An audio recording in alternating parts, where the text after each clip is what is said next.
1, 2, 3, come on! Come on, come on.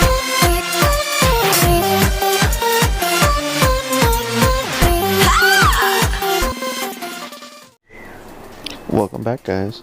Let's see what we have today. Well, seems like we have the TP-Link Deco X60, also known as the AX3000. The seller is TP-Link. So let's go over some of the highlights that this claims to have. Now, this wireless router does claim to eliminate Wi-Fi dead zones, connect over 150 devices, provide faster Wi-Fi up to 3,000 megabytes, seamless roaming, and easy Deco setup. Let's go over the highlights on the specifications. For the wireless, it's 575 megabytes on the 2.4 gigahertz band, 2400 megabytes on the 5 gigahertz band. The mesh protocol is 802.11 kV as well as R. Now, it does have Smart Connect, IPv6 compatible, has a guest network, optional Ethernet backhaul, and 2 gigabit ports per Deco. Now, across the top, this Deco does claim to have a 2-year warranty that comes with it. Now, once you get the outer box open, there's a inner box inside of it, which holds the actual router itself. As soon as you open the box, you have both the Deco units. Now, there are instructions that are on this top half. This includes directions to download the application that will let you set these up. If you go through the application, it'll take you less than 20 minutes to set up your actual Wi-Fi network.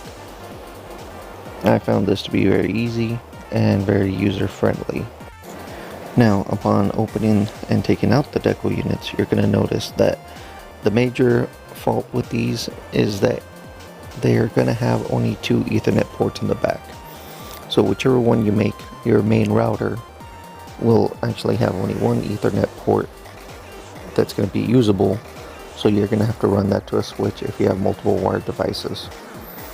Now, for the secondary one that's going to be considered a node, I believe that you should be able to go ahead and use the Ethernet ports to connect devices directly, but you can also use them as a wired backhaul. Now, TP-Link does make a nice effort to keep this box looking as clean as possible and hiding everything away from sight.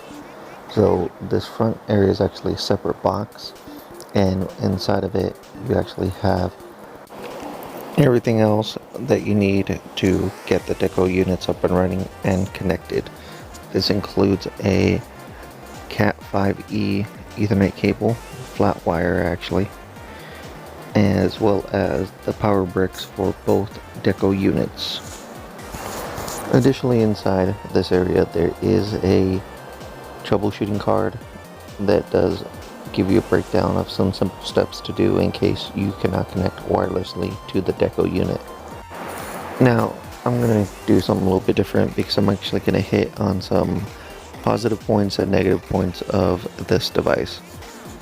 First of all, the aesthetics on this are very well thought out. The application also seems to be well thought out as far as it goes for some of the properties and some of the abilities that it gives you. With all that being said, that's most of the highlighted positives. The negatives for this mesh system is that it does not work fully the way that it should. Alright guys, so I'm not going to sugarcoat it as to what I mean by that. I'm going to just give you the facts here. The main Deco unit that's going to be connected to your modem is the only one that's able to provide a guest Wi-Fi connection.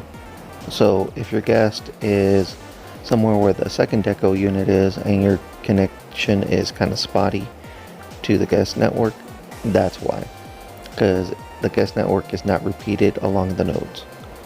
Now, the other issue is that this only gives you a single SSID, which means that all your devices are going to be connected to the same Wi-Fi network name.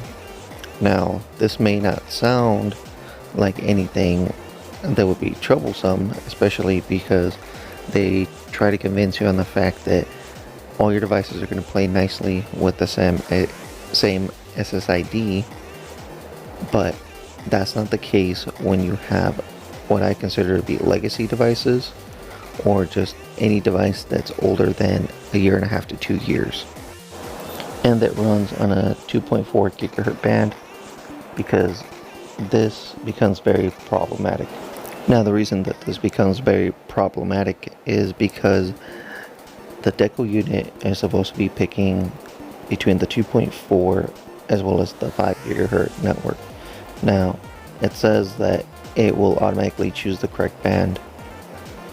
So if you have a device that runs both 5 gigahertz and 2.4, more often than not, I would say about 80% of the time, it's going to put you within the 2.4 gigahertz band, which means that you have a slower connection. Now, that may not be noticeable to some, but for those of us with a little bit faster connections, we notice that kind of stuff pretty much right away. The other problem with it is that your legacy devices will continuously drop. And when I say continuously, I am not exaggerating. I have not had so many dropped connections in, well, basically since my last wireless router had to be replaced because the actual Wi-Fi internal antennas were going out. Now, there is no reason that a new up-to-date system like this should have that kind of problem. Now, in regards to the 5 gigahertz band, your devices will connect to it just fine when they're on the 5 gigahertz band and they connect to the 5 gigahertz band.